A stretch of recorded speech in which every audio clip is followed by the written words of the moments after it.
Hello everyone, it is I, FB Films, back once again for another voiceover. This time, however, I thought I'd try something a little bit different for the channel, and for myself, as I've never really done this type of video before, which is, I guess, kind of like a speed art, time-lapse voiceover thing, you know? So, you will have to excuse me if I don't really know what I'm talking about throughout this video, as this intro right now is really the only thing that's going to be scripted. I'm going to be completely honest. Everything else is just me fighting for my life. So to give you some context real quick, a few days ago, Blumhouse had dropped a brand new poster for the Five Nights at Freddy's 2 movie, along with the voice actors of the toy animatronics. Which I think I've made my opinion on these casting choices pretty clear. And recently, after that, I made myself a kind of concept of a FNAF 4 movie poster in the same style as the new poster for the FNAF 2 movie. And it got a pretty decent amount of attention on Twitter, and I thought I'd make another poster, because I really enjoyed making the FNAF 4 one, and this time I'd do it with Sister Location. And today I'm going to show you how I made it and break everything down as best as I can. So let's just get straight into the time-lapse. Okay, and here we are in the wonderful software that is Blender. And as you can see, the first thing that I'm doing right now is adding a text, which I am converting to a mesh. And I'm going to basically add a Boolean modifier to the big plane that you can see in the middle there, which will basically cut out a hole in the middle of it to whatever object that I select the modifier to affect the model to. So as you can see there, I have now cut out the number 5 in the middle of it, and right now I'm just kind of changing the materials of it to a specific color that I feel would fit for Sister Location, which at first I thought I'd just go with red like the others that I've done, but I decided to go for a more pinkish color, since I guess that's kind of the more fun-timey, you know, circusy type color that people would, I guess, associate Sister Location to, I don't know. But here we are anyways, now with posing our first character, which is of course Circus Baby. And as you can see, I spend quite a lot of time, I guess, tinkering around with the expression of the face and all the different face plates there, because, not gonna lie, this is my first time working with these Sister Location models, as even though I've had them in my hard drive for quite a while now, but I've never gotten around to using them yet. So I'm just trying to get used to the rig here, as obviously every single rig is different. No one ever rigs the same thing the same way. Everyone has their different ways of rigging. But here we are anyways. Now moving on to Funtime Freddy, which, as you can see, when I appended him in, at first I tried appending the collections, and yeah, for some reason, like, most of him didn't show up. So instead I had to go and append the object and work that way instead. But here we are now, posing up Funtime Freddy, and I decided to separate Bonbon from Freddy's arm and have Bonbon kind of sit in the middle there, with her arms kind of hanging on the edge of, I guess, the curved bit of the fight. Well, I mean, you could see where it is at. And I'm kind of giving them all that kind of angry expression, mainly because that's what they did for the poster in the second movie. So I'm kind of sticking to that same vibe that all the animatronics are, you know, they're very angry and they're looking right at you, and ooh, very spooky.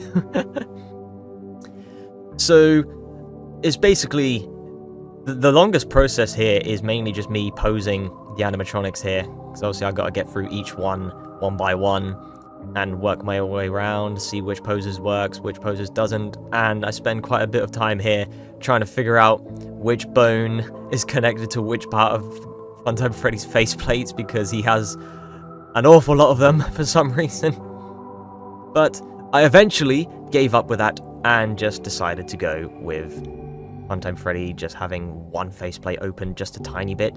But anyways, now, as you can see, I've moved on to Ballora, which I've decided to keep it very simple, not too much there. Have just one faceplate slightly open and one eye open as well, because I thought, you know, it's a bit boring just to have Ballora's eyes just closed, so instead I figured I'd have one eye peek and open a little bit. And last but not least, now we are moving on to Funtime Foxy, which took a little bit more time, for me to try and figure it out, because obviously there's only a certain amount of space left, so I had to try and figure out how I can make Funtime Foxy work here. But I knew I wanted to have Funtime Foxy at the bottom and kind of have his hand, I guess, grabbing onto the edge here to kind of break the illusion that they're not all behind like this 5 or whatever, like as if they're breaking out of it, as you can see with Funtime Foxy's hand sticking out the edge here. I mean, they did it in the poster for the FNAF 2 movie then. I don't exactly know why I was messing around with one of Funtime Foxy's arms there. And then, after that, I decided to go back to Ballora and have one of her hands grabbing onto the edge of the 5 as well. Mainly because Ballora's arms are just really, really long, so I thought, you know what, this could reach it easily. Without having to break the rig too much, I guess. And yeah, now we're pretty much finished up with the general posing of the poster. And as you can see here, I've decided to, well, of course, most importantly, save the session. But here, as you can see, I'm using these wire models, which I believe, if I remember correctly, were created and released by Zoriak. I mean, looking back at it now, with this being my very first time using this before, I generally didn't know how this worked, so it took me a little bit to try and figure out how to make this work and tinker with all of the curves and everything. I've never used these like curve modifiers before, so I don't really know how it worked exactly, but I got the gist of it eventually. And yeah, as you can see, just kind of fixing up the positioning of the wires here and duplicating it over. I don't really make too much changes, really. I kind of just switched the positions around a little bit here and there just to make it, you know, seem like it's not copy and pasted the entire time, even though aside from that, that's basically it. I make just 2 different shapes of the wires, and then after that, I just keep duplicating them all and putting them in different positions, scattering them around all over the place.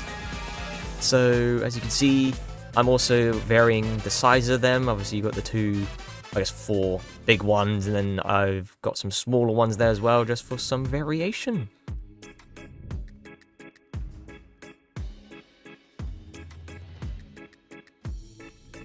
And then here we go, now onto the lighting stage, which, to be honest, is pretty simple. All I mainly do is I put 2 bright lights above pointing down, which kind of gives that, I guess, shiny effect on the top of the poster there. And then I put 1 kind of fill light in the middle there.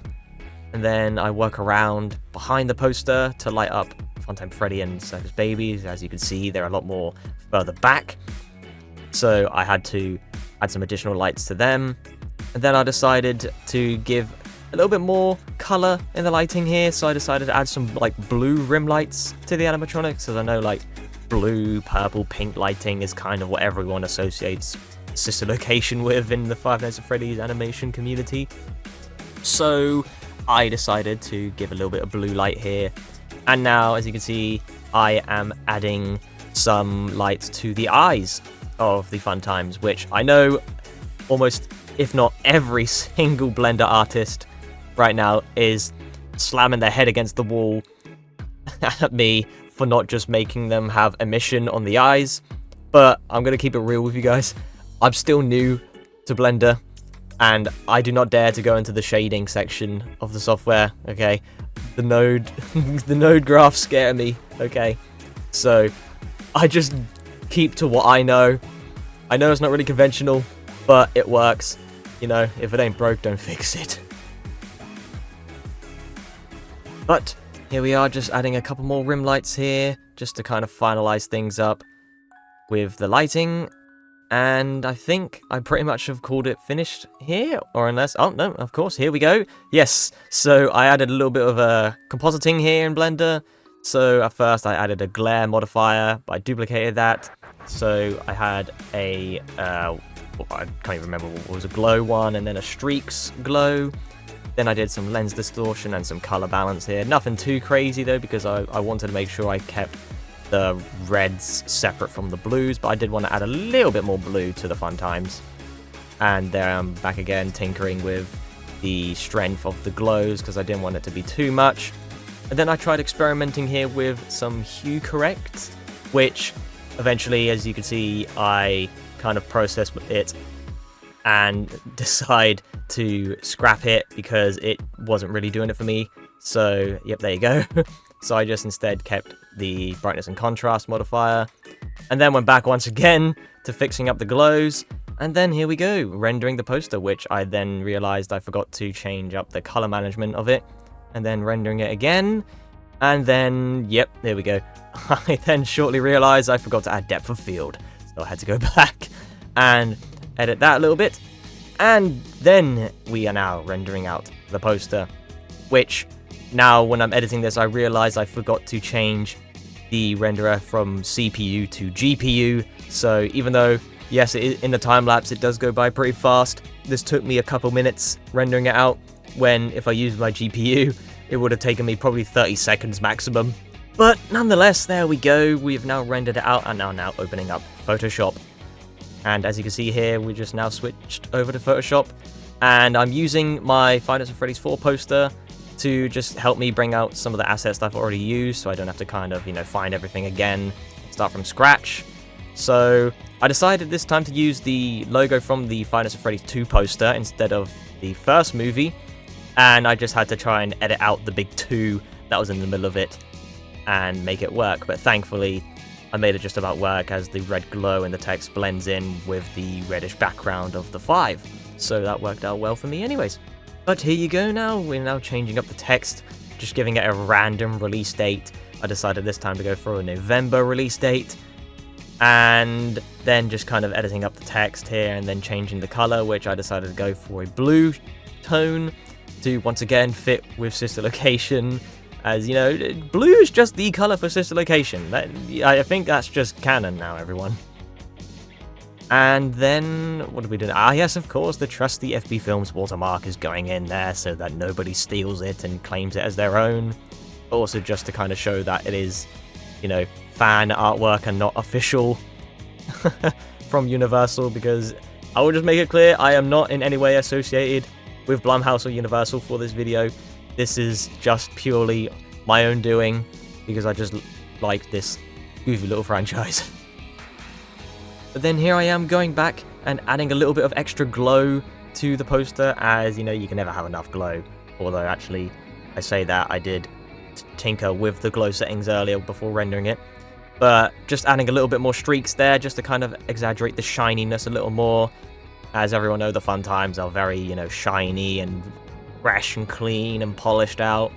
So I thought, it would be a lot more sparklier in comparison to the others when they were a lot more dirtier and not shiny.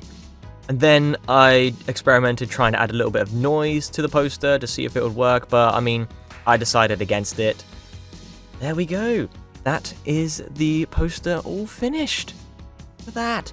Isn't that something beautiful? Yeah, honestly, I am very happy with how this poster came out.